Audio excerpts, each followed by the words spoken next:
시청자 여러분 안녕하십니까? 출발 성공 투자 박민영입니다. 안녕하세요. 김수정입니다. 뉴욕 증시는 PPI 지수를 좀 주목하면서 움직였는데요. 인플레 우려가 커지면서 일제히 지수는 내려갔습니다. 엔비디아와 테슬라 같은 주요 종목들이 이틀 정도 또 급락이 나오면서 지수에도 부담이 됐던 것 같은데요. 미국의 2월 PPI는 예상치를 웃돈 수준으로 나왔습니다. 6월에 금리 인하 어려울 거다 이러한 얘기도 나오고 있고요. 그런 가운데 국제유가는 이틀 동안 올라가는 모습 나타내고 있습니다. 에너지 가격이 다시 꿈틀하고 있습니다. 이로 인한 시장의 분위기도 살짝 바뀌고 있는데요. 섹터별 어떤 영향들이 있을지 같이 점검해 보겠습니다. 시장 소식들 정리하면서 전략 챙겨보시죠. 어제 장 들어가 보겠습니다. 어제도 밸류업의 밸류업이라는 타이틀로 결국 밸류업이 어제 시장의 주요 키였다라고 볼 수 있겠습니다. 코스피, 코스닥 방향이 달랐어요. 코스피는 1% 정도 올랐고 코스닥은 0.2% 정도 떨어진 채 거래를 마쳤습니다. 외국인과 기관이 코스닥에서는 매도로 대응했으나 코스피에서는 매수로 대응했습니다. 대다수 밸류업 관련한 종목군으로 매수가 집중됐고요. 어제 23개월 만에 2,700선을 종가 기준 돌파하는 모습 코스피에서 나타나기도 했습니다. 어제는 올해 첫 내마녀의 날이었죠. 그래서 수급적인 우려감이 좀 있었으나 전체적으로 밸류업에 시장 포커스가 집중되다 보니까 그 영향력 자체가 미미했습니다. 기업 밸류업으로 투자자들의 시선이 이동했던 하루 이렇게 요약 정리가 될 것 같아요. 미국과 일본 등에 대비해서 좀 소외됐었던 한국장이 이제는 그들 대비 조금 견조한 날이 뜨문뜨문 보이고 있습니다. 외국인이 어제 강하게 현선물 매수세를 보여주는 것을 보면서 글로벌 투자자들에게 한국장도 하나의 대안이 되고 있구나라는 걸 느낄 수 있었습니다. 그 근간에는 바로 기업 밸류업 프로그램이 들어가 있었겠죠. 어제 시장에 테마나 개별주까지 하면 너무나 많은 분야가 있었겠습니다만 큰 덩어리로 봤을 때는 이렇게 나눠볼 수 있겠더라고요. 밸류업 관련해서 은행증권, 보험, 자동차, 지주가 올랐고요. 반면에 미국과 중국의 패권 다툼 속에서 바이오, 안보 갈등, 그리고 조선까지 패권 다툼의 영역에 들어간다라는 소식에 바이오와 조선 등도 강세 흐름 나타냈습니다. AI가 전기 먹는 하마임은 분명한 것 같습니다. 그리고 바이든과 트럼프가 모두 다 원전 쪽을 하나의 대안으로 꼽을 수 있다라는 점에서 원전 역시나 어제 강세 흐름을 나타냈고요. 전력과 원전의 이번 주 시세가 참 대단하게 나타나고 있습니다. 자, 기업 밸류업 프로그램 관련해서 금융, 자동차, 지주사들 주가 흐름 상당히 좋았다라는 점 눈에 띄고요. 자동차 쪽에서는 현대모비스 개별 이슈까지 더해지면서 4% 이상 뛰었습니다. 어제 일본의 이벤트를 앞둔 엔화 강세 이슈가 있다면 자동차 반사이익에 대한 코멘트도 같이 했었는데요. 자동차 쪽 어제 전반적으로 양호했습니다. 자, 금융주가 사실 은행주를 중심으로 가장 좋은 시세를 보이고 있죠. 기업 투자자들의 관심이 주초에는 바이오와 2차 전지, 전고체 혹은 AI 쪽이었다가 목요일 바로 어제 일정이 하나 있었기 때문에 이를 앞두고 주 중반부터 기업 밸류업 프로그램으로 투자자 수급이 이동하기 시작했는데 때마침 ELS 보상안이 발표되면서 불확실성 해소로 은행주가 강하게 올라갔습니다. 특히나 이제 외국인이 가장 많이 수급적으로 들어왔던 게 KB금융. 아무래도 현금 자산이 많기 때문에 이제 주주 환원의 여력이 크다라는 점이 부각되면서 가장 강하게 움직임을 보이기도 했고요. 하나금융 역시나 최근 들어서 주주 환원책 강도를 계속 올리고 있기 때문에 시장에서 주목하고 있기도 합니다. 하나금융과 KB금융 등을 필두로 해서 전반적인 금융주 좋은 시세가 나고 있다. 이렇게 참고하시면 되겠습니다. 자, 어제 가장 시장의 주요 뉴스 하나 꼽아봐라 한다면 당연히 이걸 꼽을 것 같습니다. 금융위원회 주재로 이제 간담회가 열렸죠. 밸류업 지원 방안에 대한 내용이 추가적으로 업데이트 됐는데 코리아 밸류업 지수 개발 그리고 가이드라인 세부안을 좀 더 빨리 발표하겠다 등의 내용도 눈에 띄었습니다만 사실 가장 눈에 띄었던 것은 7년 만에 스튜어드십 코드를 개정한다라는 내용이었습니다. 있습니다. 스튜어드십 코드라는 것은 국민연금을 비롯해서 기관 투자가, 그러니까 투자자들의 자금을 받아서 운용하는 이들은 그들의 집사처럼 그 자금을 잘 운용하기 위해서 적극적인 의결권을 행사해야 한다라는 내용입니다. 지금 스튜어드십 코드에 수많은 운용사, 기관 등이 참여하고 있죠. 4대 연기금과 125개 운용사 등의 기관이 참여하고 있습니다. 이것을 바꿨을 경우 기관 자금의 움직임이 큰 변화가 있을 수 있다라는 거고요. 어제 나왔던 내용은 스튜어드십 코드 7개 원칙 중 3번의 내용을 추가했다라는 겁니다. 개정 전 내용 대비 개정 후 내용에 추가된 사항이 있는데요. 그대로 한번 읽어보겠습니다.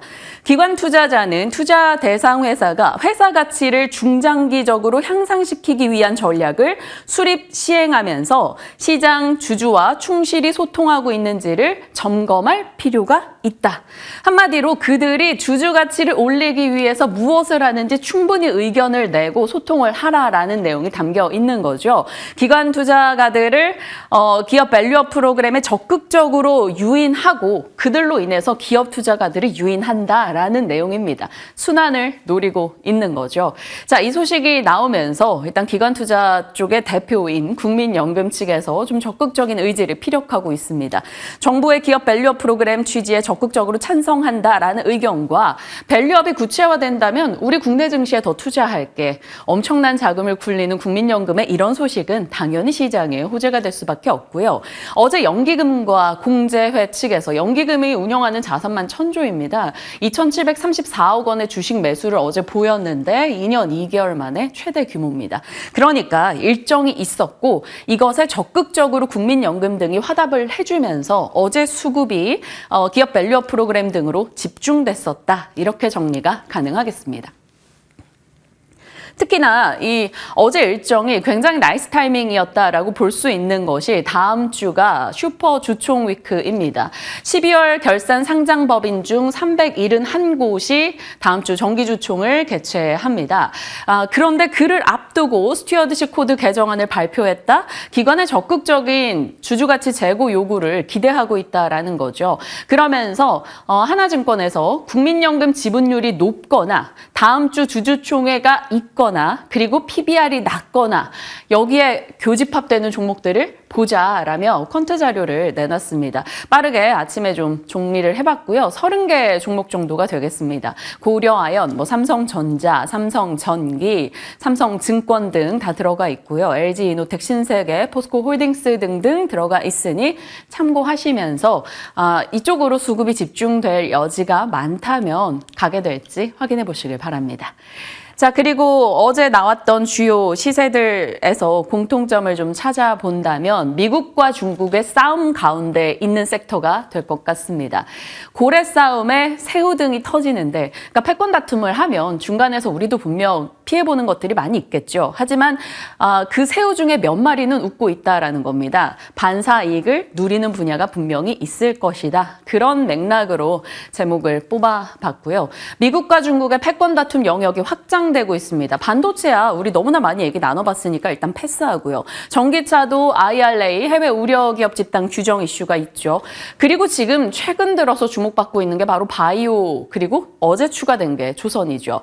미국 생물보안법, 그러니까 미국인들의 개인 유전 정보 등을 빼가는 것을 방지하기 위해서 중국 기업들을 막아서겠다라는 거고요. 거기에서 어제 추가된 내용이 있습니다. 미국의 생명공학산업기구에서 우시앱텍의 회원 자격 박탈을 논의하고 있다라는 소식까지 전달됐죠. 그래서 우시앱텍과 우리가 아닙니다. 우시바이오로직스가 급락하면서 거래를 마쳤습니다. 자, 이때마다 어김없이 국내 CDMO 업체들 등 수혜가 기대된다 이런 얘기 있었죠. 수혜 기대되는 쪽 삼성바이오로직스, 바이넥스, ST팜, 프레스티지바이오, 파미셀 혹은 서린바이오까지도 될 수 있겠습니다. 사실 시장에서는 이 위에 세 종목 위주로 수혜를 기대했는데 주가상으로는 거의 바이넥스만 반영을 하고 있는 분위기입니다. 어제도 이 뉴스가 나오기 전에는 바이넥스 한 2% 정도 올라가고 있다가 이 뉴스 나오고 계속 시세 체크를 했는데 한 1시간쯤 후에 반영을 하더라고요. 갑작스럽게 급등하면서 11% 정도 오른 채 거래를 마쳤습니다. 시장에서 많이 추리고 있는 종목은 이 세 가지의 서린바이오 정도로 언급이 되고 있습니다. 자, 그리고 어제 추가된 셀 뉴스, 사실 어제라고 보긴 그래요. 그 이틀 전에 나왔던 뉴스인데 어제 반영됐다라고 볼 수 있겠습니다. 자, 미국의 5개 노조가 청원을 냈습니다. 미국 무역 대표부예요. 중국이 일부러 선박 가격 등을 낮춰서 점유율이 늘리고 나서 우리 미국을 다 배제하고 있어 라며 청원을 냈습니다. 중국의 불공정 무역 관행에 대한 지적이 있었고요. 중국산 선박에 대한 요금을 부과해야 한다라는 요청 등도 담겨 있었습니다. 일단 미국 무역 대표부는 그 청원을 접수했어요. 청원을 접수하고 나면 45일 내에 이걸 조사할지 말지 여부를 결정 내려야 됩니다. 자, 생각보다 미국이 중국을 누르려는 욕구가 굉장히 강하고 이것은 상당히 큰 뉴스가 될 것 같습니다. 단기적인 뉴스로 끝나진 않을 것이고요. 좀 시간을 두고 계속적으로 반영을 해갈 텐데요. 바이오와 조선까지도 계속 지켜봐야 될 것 같습니다. 어제 삼성중공업 시세 보시면 갑작스럽게 확 뛰어오른 거 보실 수 있죠. 최근 시세는 조금씩 나아지는 분위기였는데 어제는 급등 13% 올라갔습니다. 하나오션이 최근 들어서 그래도 조선 섹터 내에서 나름 양호했었는데 어제도 11% 급등, 그 밖에 기자재 쪽까지 같이 올라가는 모습, 상상인더스트리 14%, 태광, 성광밴드와 같은 피팅 쪽도 강세 흐름을 나타냈습니다. 바이오 쪽이야 최근에 자주 언급을 했었던 내용이고 조선에 대해서 조금 더 보겠습니다. 자, 일본의 1년 차트 흐름을 놓고 봤을 때 나무라 조선소가 400% 이상 올랐고요. 선박 엔진 쪽에 미스 ENS가 477% 올랐습니다. 이렇게 일본의 조선사들은 좋았는데 1년 사이에 한국의 조선사들은 이 시세에 정말 못 미치는 수준을 기록하고 있다 보니 한국투자에서 한국 조선사는 소외받았다. 그런데 전 세계 조선업은 동일한 사이클을 향유하고 있다. 그렇기 때문에 이제는 한국 조선소가 갈 것이다라는 조선사 관련해서 보고서를 내기도 했습니다. 어제 때마침 조선 3사와 산업통상자원부의 기술협의체 구성 추진 뉴스도 있었기 때문에 조선주가 조금 더 강했었는데 이런 이슈적 측면과 미국의 중국 대리기 외에도 본업 자체도 나쁘진 않습니다. 신조선가 계속 올라가고 있죠. 수익성이 개선되고 있죠. 최근 들어 유가가 올라옵니다. 유가 올라오면 에너지 프로젝트가 늘어나게 되고요. 당연히 조선 쪽도 발주 증가가 이어질 수밖에 없겠죠. 조선 쪽의 발주 이후에 6에서 12개월 정도 시차를 두고 피팅사들이 움직이는데 최근 들어 피팅주들 괜찮은 시세도 보여지고 있습니다. 자, 한국투자에서는 이렇게 선호도를 밝혔네요. 현대사모중공업, 삼성중공업, H현대중공업 등등의 순으로 올라갈 것 같다라는 전망입니다. 일단 이것은 한국투자의 의견이고요. 저희 시간에 조선업에 대한 전략 그동안 세워왔던 것 잠시 후에 다시 업데이트 해보도록 하겠습니다. 자, AI는 전력 조달을 위해 이 내용을 정말 매일같이 하고 있는 것 같은데 왜냐하면 시세적으로 계속 반영이 되고 있기 때문에 할 수밖에 없습니다. 결국에는 AI를 돌리기 위한 청바지, 전력은 변압기, 원전, 액침, 냉각 등등인데 관련한 뉴스가 계속 쏟아지고 시세도 돌아가면서 나고 있는 상황이죠. 자, 전력설비 쪽 어제 HD현대엘렉을 비롯해서 재룡전기 등의 주가 강세 기록했습니다. 물론 장 초 대비해서는 상승분을 조금 반납하기는 했었습니다만 그래도 최근에 꾸준하게 시세를 내고 있는 거 꼽아봐라? 이러면 전력설비 쪽인 것 같고요. 어제는 두산에너빌리티, G2파워, BHI 등의 원전 관련한 종목들의 시세가 더 좋았습니다. 이쪽의 수급을 좀 더 강하게 받아갔죠. 두산에너빌리티 5거래일 연속해서 어제까지 올라가는 모습이 있었고요. G2파워도 마찬가지입니다. 강한 시세를 보여주며 어제 6% 이상의 급등을 내기도 했죠.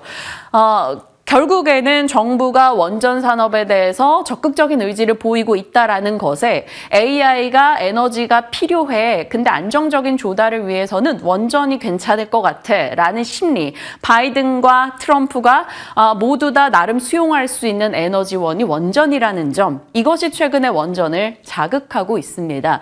뉴스 대비 시세가 받쳐주지 못했었는데요. 최근에 원전 뉴스도 꾸준하게 정리를 해드리고 있었었죠. 세계 각국에서 AI 돌리기 위해 원전이 필요하다는 공감대가 형성되고 있다라는 내용이었습니다. 어제 좀 더 시세가 날 수 있었던 것은 이 뉴스가 있었기 때문입니다. 11차 정기본에서 신규 원전 2기에서 4기 정도를 더 할 수 있다라는 소식도 전달이 됐고 또 한국전력이 송변전 설비 투자 계획 증액하는 거 불가피해라는 내용도 있었습니다. 이것이 원전 혹은 송배전, 배선 설비 관련한 종목들의 상승을 이끌어냈다라고 볼 수 있겠습니다.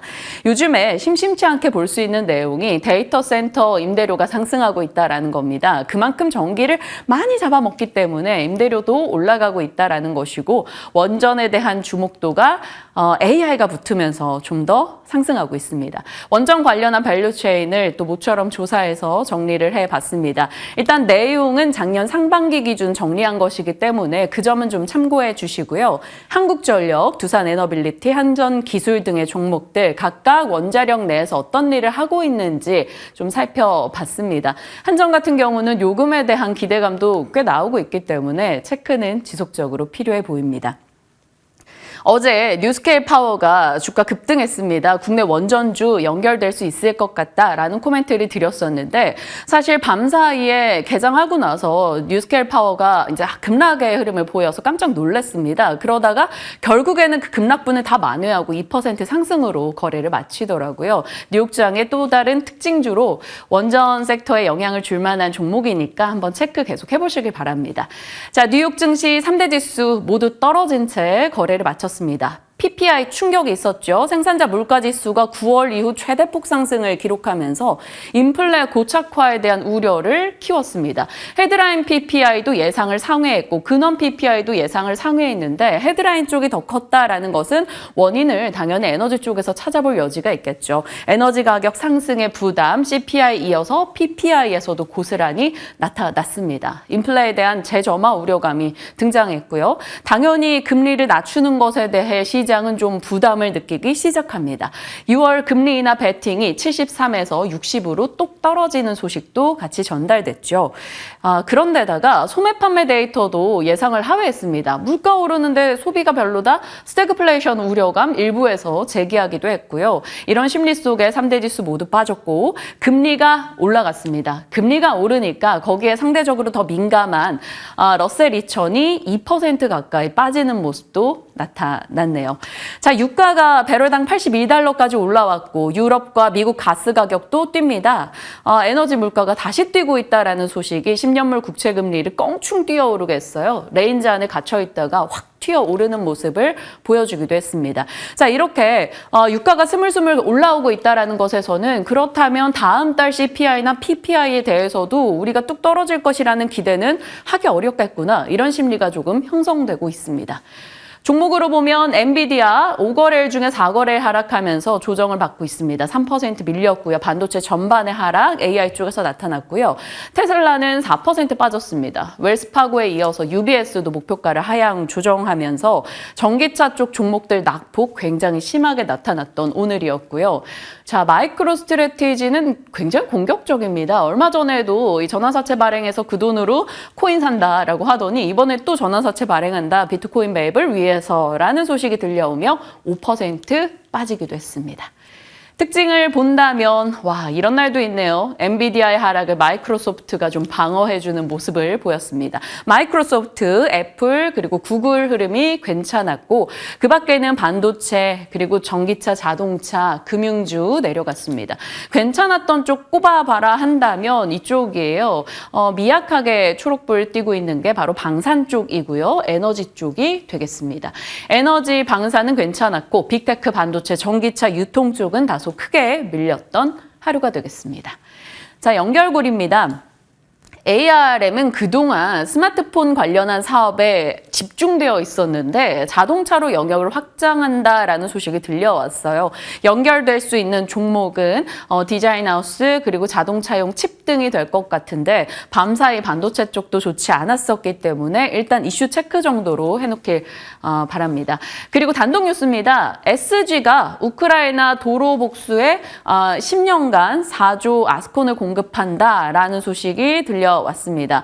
현지 파트너인 매트인베스트와 손을 잡고 이곳에 공장을 인수해서 대응을 한다라는 거고 이 뉴스가 장중 20% 급등했습니다. 시간외에서는 7.7% 상승 흐름을 나타냈죠. 네, 도로 수복이라고 해야 될 건데, 네, 제가 무슨 오타를 낸 건지 모르겠습니다. 참고해 주시길 바랍니다. 자, 이렇게 재건 쪽 뉴스가 나오면서 재건 쪽 종목들이 다시 한번 시간외에서 강세 흐름 기록했습니다. 이틀 전에 수정 앵커가 짚어준 내용이었고요. 재건주 시세가 그래도 양호하게 계속 괜찮은 모습을 보입니다. 삼성전자가 아이패드 OLED 구동칩 전량 공급한다라는 소식이 들려오고 있습니다. 애플에게 전량 공급이 굉장히 의미가 있다라고 해요. 애플은 워낙 공급망에 대한 리스크를 최소화하기 위해 멀티벤더를 고수하기 때문인데 단독 납품을 한다라는 것은 이례적 행보가 되겠지요. 그래서 일단 관련해서 연결될 수 있는 내용들 체크는 해뒀습니다. 참고하시죠. 이거는 전 몰랐던 소식이라 놀라서 넣어놨습니다. 레고캠바이오 이름이 리가캠바이오 사이언스로 바뀌는데 완구회사 레고가 상표권 소송을 걸었었고 거기에 패소해서 이름을 바꾼다라는 소식이 있으니까요. 참고하시죠. 일정입니다. 오늘 일정이 많죠. 원전 얘기가 또 일정상으로도 자리를 하고 있기 때문에 체크해 보시고요. 일본의 임금 협상, 춘투 소식도 점검하시길 바랍니다. 그리고 이제 다음 주입니다. 통화정책회의 주간에 들어가게 되네요. 일본의 BOJ, YCC나 기준금리가 어떻게 되는지 보셔야 되고요. 호주 같은 경우 뭘 우리가 호주까지 체크하나 하실 수 있지만 원자재 가격에 굉장히 영향을 줄 수 있는 내용일 수 있어서 점검하시길 바랍니다. 당연히 FOMC 우리한테 중요한 내용이니까요. 확인하시죠. 자, 시장의 주요 이슈들 정리해봤습니다. 이에 맞춤한 전략 잠시 후에 세울 거고요. 주요 섹터 뉴스 들어가 보겠습니다. 오늘 어떤 쪽입니까? 네, 오늘은 정유화학주로 준비해봤습니다. 국제유가 최근에 이틀 연속으로 급등하는 모습 보여주고 있는데요. 이럴 때 또 이 섹터에서는 어떻게 투자 아이디어 가져가면 좋을지 이야기 나눠보겠습니다. 장기 침체의 아이콘이기도 했었는데요. 정유화학주의 반등이 그래서 더 눈에 띄었던 것 같습니다.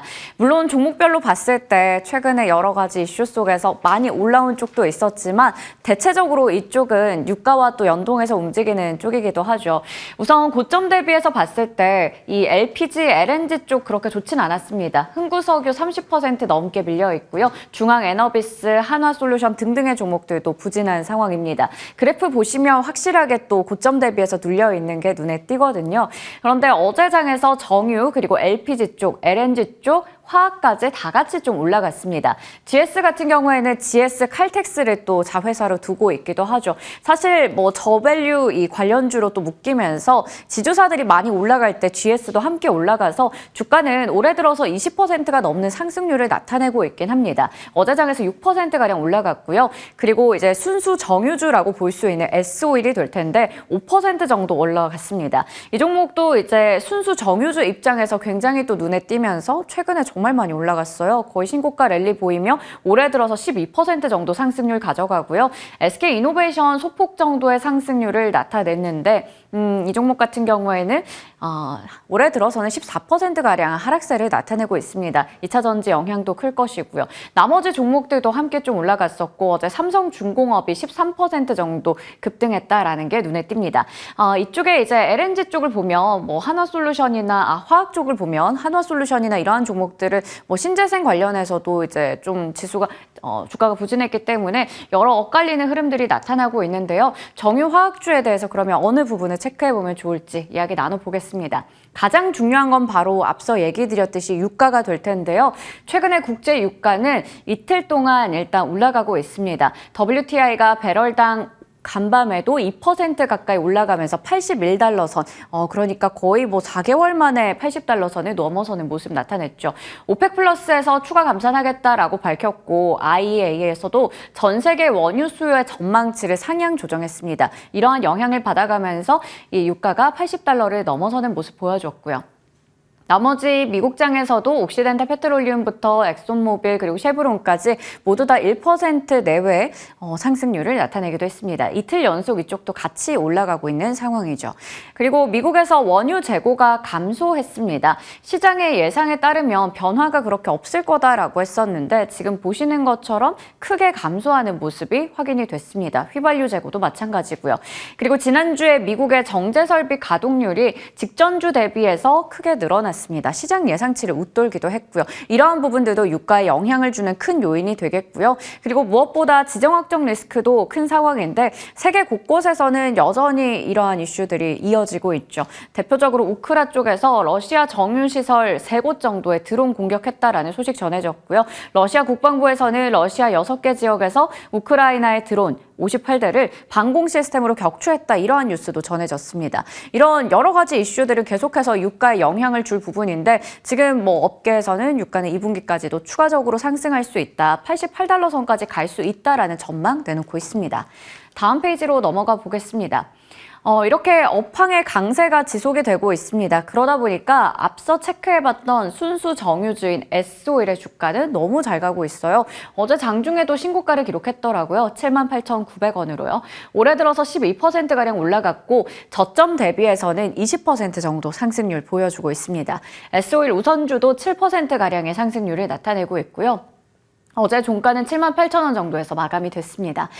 증권가에서는 예상보다 공급 자체가 타이트하기 때문에 지금 비오펙에서 추가 증산 여력이 축소되고 있고 이러한 부분들 봤을 때는 앞으로도 유가가 상승할 수 있다라는 얘기를 하고 있고요. 견조한 수요 상황 그리고 정제 마진이 이 정유주에 있어서 실적에는 핵심이 될 텐데 최종 석유 제품의 가격에서 원유 가격 그리고 수송비 정도를 제외하고 순수하게 이제 가져갈 수 있는 이익을 말합니다. 이러한 부분들이 개선되면 올해 전체적으로 영업이익의 전망치도 함께 올렸고요. 목표 주가도 86,000원에서 93,000원까지 상향 조정했습니다. 실적에 대한 기대감도 있습니다. 정제 마진 개선과 함께 매출액 같은 경우에는 9조 원 이상을 기록할 것으로 보이고요. 영업이익은 흑자 전환할 것이다라는 이야기 나오고 있습니다. 이외에도 배당에 대한 매력도 가지고 있는 게 S오일이 되겠고요. 나머지 쪽에서는 그러면 뭐가 없을까 봤을 때는 GS는 앞서 얘기했던 GS 칼텍스를 보유하고 있고 HD 현대 같은 경우 HD 현대 오일뱅크 가지고 있습니다. 그리고 SK 이노베이션도 철저하게 저평가주다라는 측면에서 많이 주목이 되고 있는데요. 잠시 후에 이 정유주에 대해서 전략 챙겨가겠습니다. 앞서 마찬가지로 좀 무거운 쪽이죠. 화학주에 대해서도 투자에 대해 체크 포인트를 짚어볼 필요가 있을 텐데요.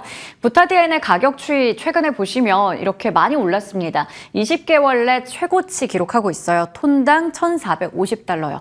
그리고 합성 고무부터 ABS까지 주요 유도체 가격도 함께 반등하고 있고 천연 고무의 가격 또한 상승세를 나타내고 있습니다.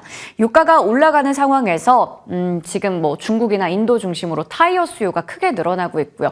태국에서는 여러 기상적인 이슈가 크게 작용하면서 농작물의 피해가 나타나고 있고 이쪽이 아무래도 최대 생산량이거든요. 천연 고무 관련해서는. 그리고 주요 국가에서도 이 인도네시아 쪽 생산량이 지속적으로 감소하고 있다라는 여러 가지 부분들 봤을 때 이 화학주에게 크게 또 작용할 수 있는 소재 쪽의 가격이 크게 올라가고 있다는 긍정적으로 볼 수 있겠습니다. 대표적으로 금호석유가 어제 이러한 부분들 바탕으로 호실적에 대한 기대감 드러내는 리포트가 나왔거든요. IBK 투자증권에서는 1분기의 영업이익이 전분기 대비해서 78% 정도 늘어날 거다라고 얘기했습니다. 다른 화학업체 대비해서 수익성이 견조할 것이다라는 얘기도 했고요. 무엇보다 이 보유하고 있는 자사주의 50%가량을 2024년부터 2026년 중에 소각을 할 것이고 500억 원 규모의 자사주 추가적으로 매입하고 소각할 계획이다라는 부분도 밝혔습니다. 어제 장에서는 소폭의 상승세 나타내기도 했습니다. 국내 정유와 화학주 중에서 그렇다면 지금 이제 투자 전략 어떻게 챙겨가면 좋을지 가장 매력적인 종목에 대해서도 질문 드려보도록 하겠습니다. 자, 다음으로 스윙커의 더보기 체크해 볼 텐데요. 오늘은 또 에너지 관련주들 한번 이렇게 쭉 이어가게 만들어 봤습니다. 풍력주입니다. 어제 장에서 일부 종목들이 올라가기도 했었죠. KB증권에서 보고서가 나왔는데요. 올해는 글로벌 풍력 산업의 회복의 신호를 체크해 볼 수 있다. 이러한 내용이었습니다. 2024년에 신규 설치되는 글로벌 풍력 발전의 설비 용량이 지금 역대 최대를 기록할 것이다라는 전망 나오고 있고요. 그중에서도 해상 풍력의 설비가 크게 크게 늘어날 걸로 보입니다. 미국과 중국 쪽의 정책 지원을 바탕으로 해서 성장이 될 거다라는 이야기 나오고 있는 거죠.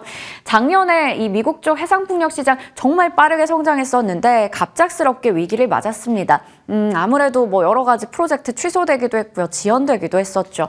그런데 지금은 이제 파기 가능성 있는 프로젝트들 많이 줄인다고 하고요. 재입찰이나 계약 같은 것들이 있기 때문에 이제 수익성 개선될 거다라는 이야기도 나오고 있습니다. 국내 해상풍력 같은 경우 아직까지도 인허가 절차가 복잡하고 정책 지원도 좀 부족한 상황이라 좀 해결해야 하는 숙제들이 많거든요. 해상풍력 특별법 대표적으로 들 수가 있는데 현재 국회 상임위에서 논의가 진행되고 있습니다. 4월 총선 이후에 통과할지 그 여부 좀 체크해볼 필요 있겠고요. 어제 뭐 다 오른 건 아니고요. 일부 종목들 올라갔는데 이게 또 한 번의 시세를 나타낼 수 있는 하나의 요소가 될지 워낙에 많이 눌려있는 쪽이니까요. 투자 아이디어 챙겨가시면 좋을 것 같습니다. 에너지를 비롯해서 시장에서 그동안 소외되었던 분야에 대한 관심이 일어나고 있습니다. 주 초에 소외된 섹터를 바라봐야 한다라는 증권사 전략 등을 많이 소개해 드렸었는데 일단은 잘 반영이 되고 있습니다. 이후에 어떤 전략을 세워나가야 될지 지금 밀리고 있는 성장주에 대한 전략까지 담아보겠습니다. 지금부터 함께 하시죠.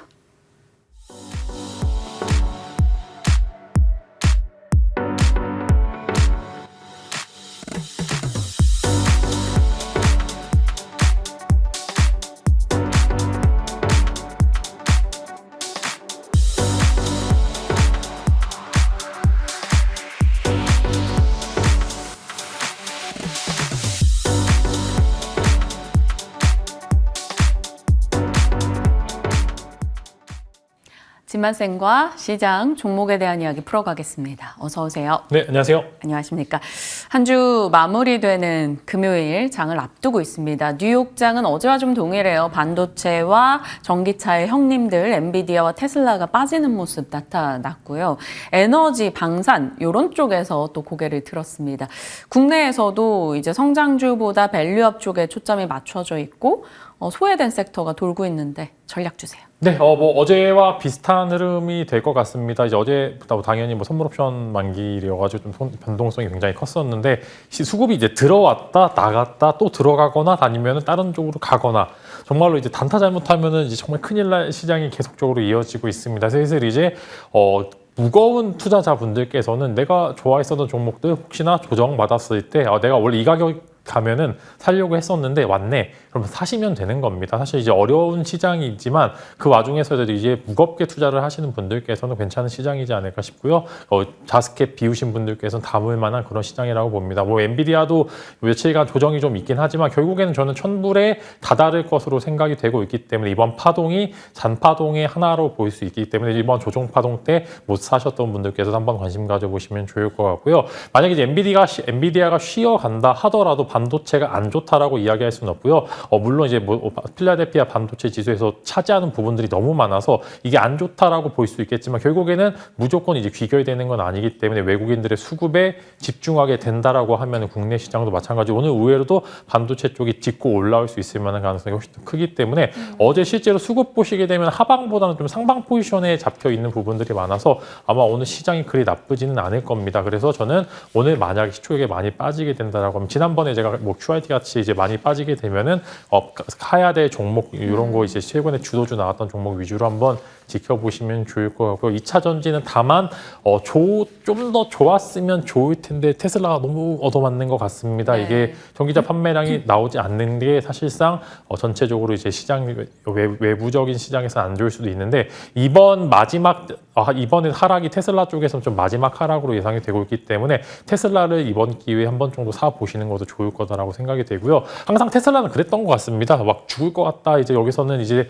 손절해야 된다라고 할 때마다 이제 반등이 나왔을 때 뭐 30% 이상 반등이 나오는 모습들을 보여주었고요. 뭐 성장성 둔화에 대한 이야기는 이번에 처음 나오는 게 아니라 작년부터 계속 나왔던 부분들이 있기 때문에 이제 실제로 이제 출하량이 조금 더 반등하는 두 달 정도 반등하는 거 보고 들어와도 좋겠지만 일단은 뭐 2차 전지도 전반적으로 현재 구간에서는 괜찮은 구간이 많다 이렇게 말씀을 드리겠습니다.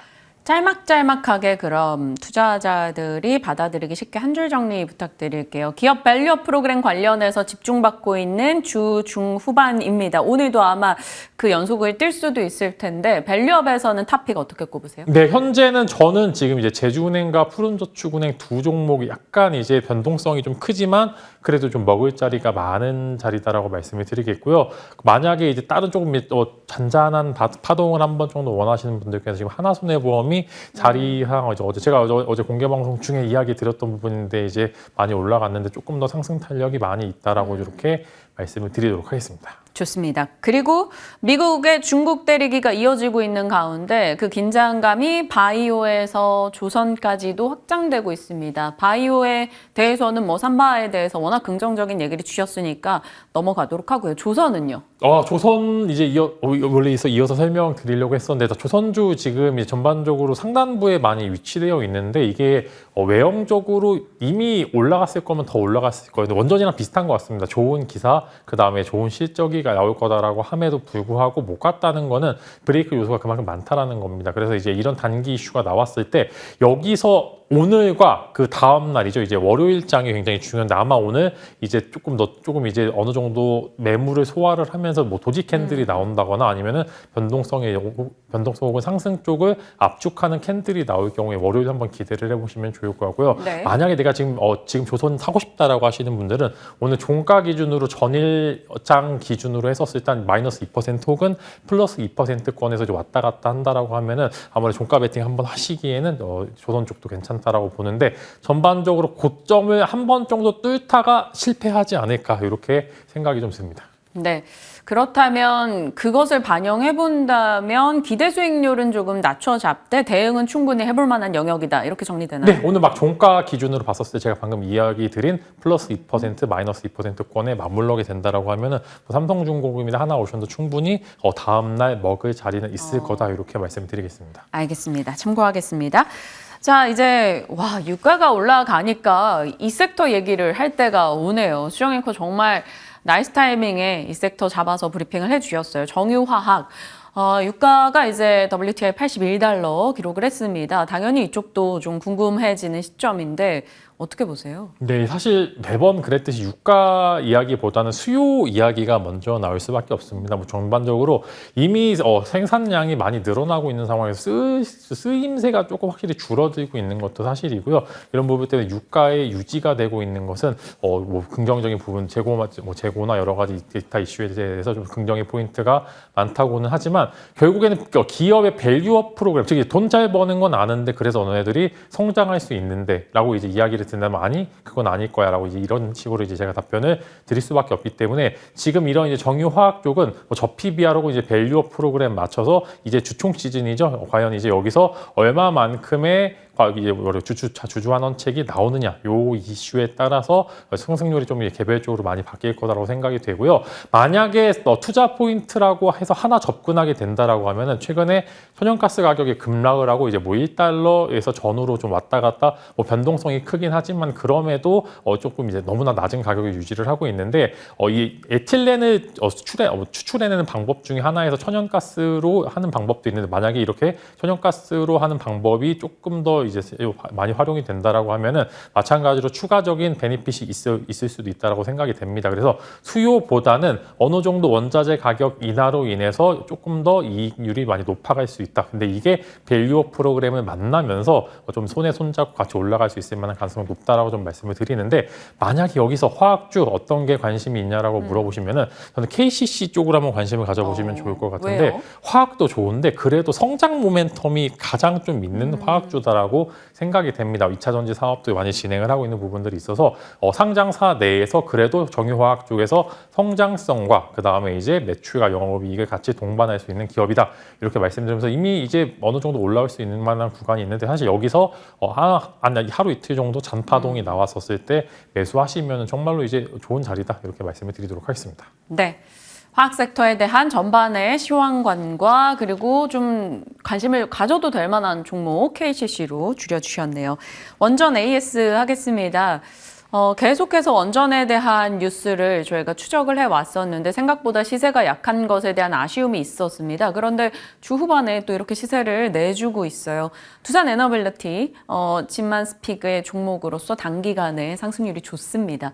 AS 해주세요. 네, 두산에너빌리티도 그렇고 이제 우진엔텍도 그렇고 대장주들의 돈의 흐름을 한번 지켜보시라고 이야기를 드렸고 계속 이제 말씀을 드렸던 포인트가 있는데 이게 연전이라는 게 역시 근데 묻어도 AI가 묻어야지 확실히 잘 가는 것 같습니다. 트레저리 섹터가 묻다 보니까 그래도 이 두산에너빌리티가 갖고 있는 그 수많은 주식수를 뚫고서 상승률이 나오고 있는데 사실 원전도 그렇고 사실 반도체가 쉬어가니까 그 수급을 받는 그런 상황이다라고 말씀을 드리면서 오늘 정도까지 해서 마무리를 좀 지을 것 같은데 어제 우진엔텍이 장 막판에 엄청나게 올라가다 결국에 상한가 실패하고 빠졌는데 이쪽 부분들로 봤었을 때 이게 상승률이 아무래도 많이 남지 않다라고 좀 판단이 됩니다. 그래서 오늘 오전장에서 두산에너빌리티 같은 거 좀 정리를 해볼 필요가 있다 이렇게 말씀을 드리면서 지금은 너무나 이제 큰 기대보다는 살 수 있을 만한 섹터도 너무나 많고 그 다음에 재료 있는 다른 섹터도 많기 때문에 순환매의 관점에서는 현재 구간에서 원전은 정리가 필요하다 이렇게 정리해드리도록 하겠습니다. 참고해서 여러분도 포트 전략 챙겨보시길 바랍니다. 진만스픽 갈게요. 태무, 알리, 질주, 직접 수혜주를 주목하자. 어느 쪽으로 보세요? 물류, 뭐 택배 어떤? 이제 저는 이제 그런 결제 시스템 쪽으로 일단 보고 있는데요. 제가 얼마 전에 테무를 한번 실제로 이용을 해봤는데요. 네. 정말 빨리 오더라고요. 생각보다 한 일주일 만에 오고 그다음에 뭐 깔끔하게 와서 이런 여러 가지 기대치를 봤었을 때 아무래도 이게 국내 시장에는 위기일 수 있습니다만 소비자 입장에서는 그래도 나쁘지 않는 그런 모습을 보여줄 것 같다라고 생각을 해서 그런 투자 아이디어로 보시게 되면은 카페24가 예전에 구글 투자 관련된 이슈로 인해서 엄청 올랐다가 고를 한 2개 정도 깊게 팠습니다. 그래서 이제는 살 타이밍이다 이렇게 해서 한번 가져와 봤고요. 테무나 알리 쪽 관련된 결제 시스템을 좀 담당을 하고 있기 때문에 전반적으로 봤었을 때 이쪽이 좀 수혜를 많이 받을 것으로 좀 생각이 됩니다. 뭐 물류 유통도 있지만 분명히 이제 결제 대행 시스템 관련해서도 분명히 수혜를 받을 것으로 전망이 되고요. 어느 정도 이런 이제 강력한 재료로 인해서 올라갔다가 조정받은 종목들이 이제 좀 올라가는 죄송합니다. 모습을 보여주었기 때문에 한 번 정도 관심 가져보시면 좋을 것 같습니다. 네. 카페24도 체크하고 결제 쪽에서도 아이디어를 저희도 정리해 놓도록 하겠습니다.